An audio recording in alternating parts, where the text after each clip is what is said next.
ഇത് ഞങ്ങളുടെ dragon fruit ചെടിയാണ്. 2 വയസ്സായി, എന്നിട്ടും പൂക്കാതെ നിൽക്കുകയായിരുന്നു.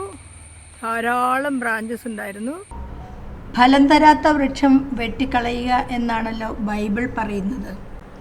മനസ്സില്ലാ മനസ്സോടെ ആ കടുത്ത തീരുമാനം എടുത്തു. കുറേയേറെ ബ്രാഞ്ചുകൾ വെട്ടിക്കളഞ്ഞു. അത്ഭുതം തന്നെ, ഇതാ 1 മാസം കഴിഞ്ഞു, അവൾ പൂത്തിരിക്കുന്നു. പേടിപ്പിച്ചാലും ചെടികൾ പൂക്കുമത്രേ. മുട്ടായിട്ടേ ഉള്ളൂ. അപ്പോൾ തന്നെ ഇവിടെ എല്ലാ ചെടികളുടെയും സംരക്ഷകരായ നീറ് ധാരാളമായി എത്തിയിട്ടുണ്ട്. ഞാനിതിനെ കൂട്ടിലാക്കി ഒന്നും സംരക്ഷിക്കാൻ ഉദ്ദേശിച്ചിട്ടില്ല. കാരണം നീറ സംരക്ഷണം ഏറ്റെടുത്താൽ പിന്നെ തിരിഞ്ഞു നോക്കേണ്ട കാര്യമില്ല. വെട്ടിക്കളഞ്ഞ ഡ്രാഗൺ ഫ്രൂട്ടിൻ്റെ ശിഖരങ്ങളാണിത്. 1 മാസം കൊണ്ട് അവർ നിലത്ത് കിടന്ന് വേരൊക്കെ പിടിച്ചു തുടങ്ങി. പൂവിട്ട സ്ഥിതിക്ക് കുറച്ചുകൂടി നട്ടുപിടിപ്പിക്കണം. അതാണ് പ്ലാൻ.